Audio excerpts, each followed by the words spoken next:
ada al-masyaqqah tajlibut taisir. Nah, ini ternyata kita pelajari juga nih sebentar ya. Oke, kemudian yang berikutnya ada Abu Hasan Al-Qarahi, ini 340 Hijriah ya, yang beliau adalah yang mana keduanya tidak menyatakan contoh. Orang pertama menyatakan contoh dalam urusan al-qawaid fikih adalah Imam Najmuddin Umar An-Nasafi ya. Jadi kalau yang pertama tadi ada Abu Thahir Ad-Dibas ya dan Abu Hasan Al-Qarahi, beliau hanya memberikan kaidahnya begini gitu ya. Misalnya yang terakhir nih al-masyaqqah tajlibut taisir ya, kesempitan, kesusahan, kerepotan itu akan akan memberikan kemudahan atau akan memberikan dasar untuk meringankan, untuk memudahkan. Misalnya nih teman-teman semuanya yang sedang perjalanan gitu ya, kemudian sholatnya susah nih, ya berarti taisir, dimudahkan, boleh dijamak ya, boleh juga dikosor, atau mungkin dalam keadaan darurat gitu, aduh nggak bisa sama sekali naik bis gitu ya,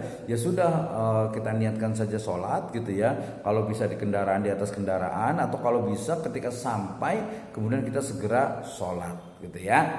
Oke, nah kemudian di sini Imam Najmuddin Umar An-Nasafi ya, beliau mendefinisikan ya, diambil juga dari Yaqub bin Abdul Wahab Al-Bahisain ya, yang disebut dengan kaidah fiqih, yaitu adalah al-ilmul ladzi yubhasu fihi anil qadayal fiqhiyal kulliyah min haitsu ma'naha wa ma laha sillatu bi wa min haitsu bayani arkanuha wa syurutuha wa masdariha wa hujjatiha wa hujjiyatiha wa nasyatiha wa tatawurriha ya, wa ma tanbiku wa ma tabiqu alaihi min juz'iyati atau min juz'iyati wa ma yastasna minha ya. Ilmu kaidah fikih adalah ilmu yang membahas tentang proposisi fikih ya, artinya hukum awal fikih yang sifatnya universal dari aspek maksud yang terkandung di dalamnya. Kemudian hal-hal yang terkait dengannya,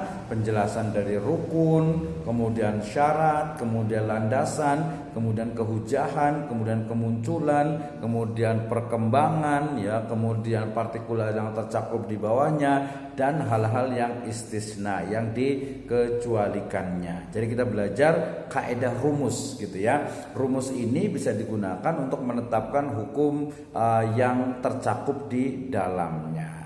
Oke, ini sejarah dari kaidah fiqhiyah. Kenapa kita harus mempelajari kaidah fiqhiyah? Tadi sudah disebutkan di awal sebenarnya ya.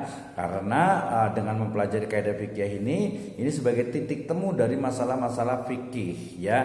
Dari masalah fikih itu akan bisa diselesaikan salah satunya dengan menggunakan kaidah fiqhiyah. Ya misalnya nih ya, teman-teman sudah wudhu nih, misalnya sholat maghrib gitu ya. Sholat maghrib sudah wudhu. Kemudian sudah mau masuk sholat isya nih gitu ya, sudah mau masuk sholat isya, ragu nih dalam diri kita kan ya. Jadi apakah tadi sudah batal atau belum ya? Nah ya, kalau pertanyaan sudah batal atau belum, maka pakai kaidah fikih saja. Pakainya apa? Al yakinu la yuzalu bisakin ya, bahwasanya keyakinan itu tidak bisa dikalahkan oleh keyakinan. Keyakinan tidak bisa dikalahkan oleh keraguan-raguan. Saya yakin gitu ya bahwa saya belum batal ya, berarti itu adalah al yakinu la yuzalu bisyakin. Oke, itu yang pertama. Yang kedua adalah untuk memahami tujuan diturunkannya syariat Islam secara lebih komprehensif gitu ya. Jadi dengan mempelajari kaidah fikih kita akan tahu ternyata maksud dan tujuan syariat itu diantaranya adalah ya pernah kita belajar itu ada hifdzuddin, ada hifdzun nafas, ada hifdzul aql, ada hifdzun nasl, ada hifdzul mal ya. Nah ini jadi dengan belajar kaidah fikih kita akan tahu ternyata begini gitu. Jadi kita nggak kaku gitu ya, nggak rigid gitu ya, nggak aduh ini kan nggak boleh gitu. Misalnya nih ada orang yang nanya dari Papua misalnya, Pak gimana nih kita di sana nggak ada bank syariah nih.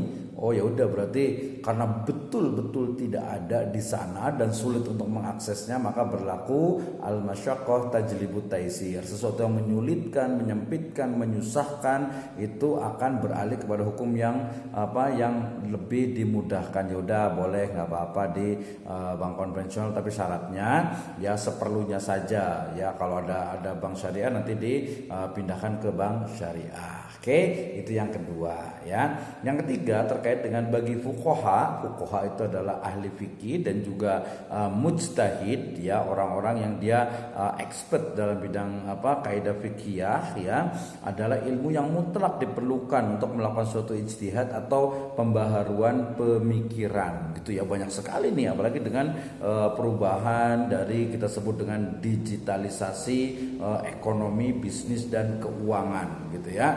Maka banyak sekali yang harus mengikuti perkembangan zaman, gitu, dari mulai transaksinya, mulai dari hukum-hukumnya, termasuk juga hal-hal yang mungkin sangat kritikal, ya, sangat kritis, ya, misalnya tentang akad-akad yang ini boleh atau tidak boleh, ya. Hukum asalnya sebenarnya awalnya tidak boleh, tapi keadaan kita seperti ini, boleh jadi tidak boleh, seperti itu, ya.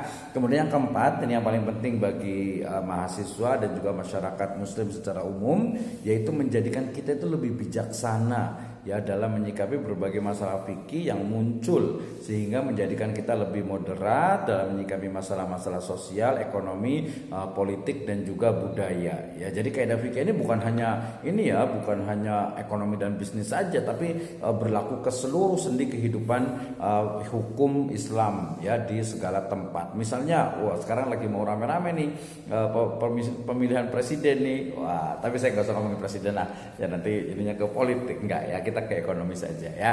Oke, ya, tapi politik, budaya, sosial, gitu ya, misalnya tentang kemiskinan, tentang pengangguran, tentang inflasi, itu semuanya bisa diambil menggunakan atau bisa ditetapkan menggunakan kaidah fiqhiyah. Oke, Mas Tamir, kita lanjut dulu. Ternyata kitab-kitab yang membahas tentang kaidah fikih itu sudah sangat banyak sekali, ya, sangat banyak sekali, ya.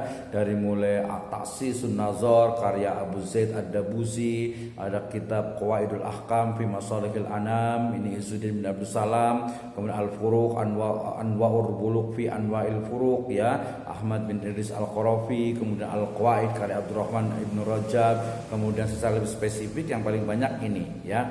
Ada 3 kitab dengan judul yang sama, ya, ditulis oleh 3 orang yang berbeda. Judul kitabnya adalah Kitab Al-Ashbah wan Nadzair, ya. Al-Ashbah wan Nadzair pertama karangan dari Tajuddin As-Subki, yang kedua ada Imam As-Suyuti, kemudian yang ketiga ada karyanya Ibnu Nujaim, ya. Nah, ada 3 kitab yang ini menjadi, kalau ditanya belajar kaidah fikih dari mana kitabnya, ini, ya, yang paling banyak adalah nomor 2 ini, kitab Al-Ashbah wan Nadzair karya Imam As-Suyuti, ya. Demikian juga ada Majami'ul Haqaiq, ya, Abu Sa'id Al-Khadimi, kemudian Al-Faraidul Baghiyah fi Qawaid Al-Fawaidul Fiqhiyah, dan Muhammad Hamzah Al-Husaini. Jadi banyak sekali di bahasa Indonesia juga banyak. Ini kadang kajian pembahasan tentang kaidah fikih ini kadang masuk ke pembahasan tentang usul fikih, gitu ya. Kadang juga ada dia masuk ke dalam pembahasan buku atau kitab tersendiri. Ini kitab-kitab terkait dengan kaidah fikih. Ini yang menjadi pembahasan utama kita, yaitu kaidah fiqhiyah asasiyah. Kita akan buat satu-satu.